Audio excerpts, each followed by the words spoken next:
La sixième loi dont nous allons parler maintenant est la loi de la pression osmotique, ou également la loi de Van 't Hoff.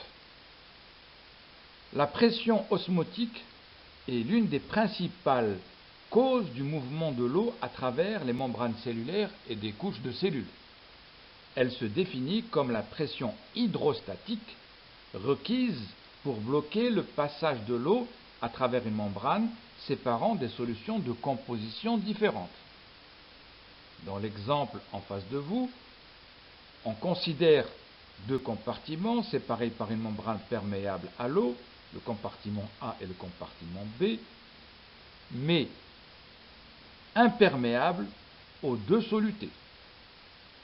Supposons maintenant que la concentration en B soit supérieure à la concentration en A, l'eau aura tendance à passer à travers la membrane de la solution A vers la solution B pour la diluer. La pression osmotique pi entre les solutions est la pression donc hydrostatique, puisqu'il n'y a que l'eau qui passe. C'est la pression donc hydrostatique qu'il faudrait appliquer à la solution B pour empêcher ce mouvement de l'eau. La loi de Van 't Hoff exprime de manière approximative la relation existant entre la pression hydrostatique observée et la concentration de soluté dans deux compartiments séparés par une membrane semi-perméable. Cette pression correspond à pi égale RT delta C, où c'est pi égale RT concentration B moins concentration A. R étant la constante des gaz parfaits, elle s'exprime en litres atmosphère par degré Kelvin et par osmole. T étant la température absolue en degrés Kelvin. Delta C, c'est la concentration du compartiment B moins la concentration du compartiment A.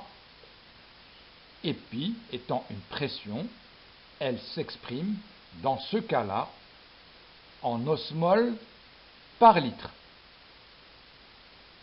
Osmole, je vous rappelle que l'osmole est une unité de quantité de matière, elle désigne une mole effectivement en solution. Elle se distingue par la mole ordinaire du fait qu'une mole de soluté se réfère aux solutés non dissous, c'est-à-dire en poudre, alors que l'osmole se réfère aux particules qui sont effectivement en solution, qui ont été dissous.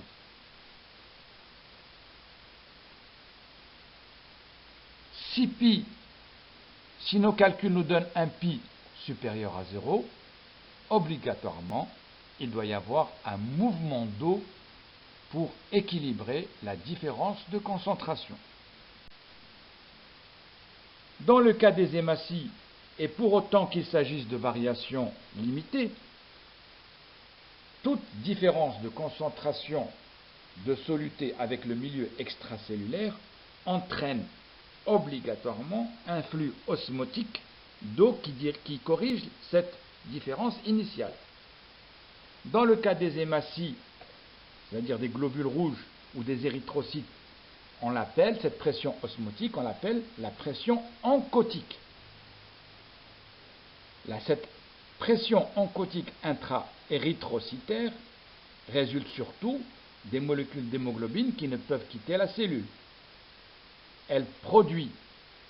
Ce phénomène produit un appel d'eau qui doit être contrôlé afin de maintenir une hydratation suffisante, donc un volume cellulaire compatible avec une déformabilité du globule rouge.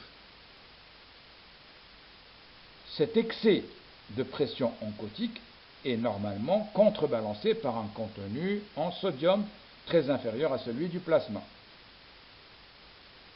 La teneur en eau du globule rouge est déterminée, elle, par la différence entre l'osmolarité intra- et extracellulaire. Un excès de cation Na+, entraîne, par exemple, une hyperhydratation globulaire. Hyperhydratation. Il y a de l'eau qui rentre. Et inversement, une déplétion ou un manque en cation potassium provoque une déshydratation globulaire.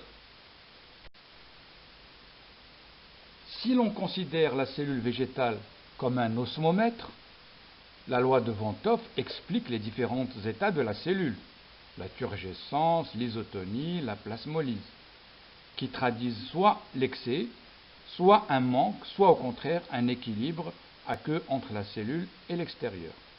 Le cas de la turgescence, la pression osmotique intracellulaire, de intérieur à l'intracellulaire, c'est-à-dire dans la vacuole, étant supérieure à celle du milieu extracellulaire, l'eau passe à travers la membrane cytoplasmique du milieu hypotonique vers le milieu hypertonique et la vacuole se trouve remplie d'eau. Elle peut même en éclater. Le cas de l'isotonie, le milieu intracellulaire et le milieu extracellulaire, solution saline entre 7 et 9 pour 1000, ont la même pression osmotique. Dans le cas de la plasmolyse, la pression osmotique extracellulaire est supérieure à celle de la vacuole, d'où la diffusion de l'eau vers l'extérieur et donc la cellule meurt par déshydratation, c'est ce qu'on appelle le stress hydrique. Ces processus sont réversibles, mais la cellule s'épuise et on ne mesure pas très bien les altérations de membrane qu'occasionnent de tels stress, remplir et vider la cellule de son eau. Et en particulier, on ne connaît pas bien l'effet de ce stress sur les pompes sodium-potassium.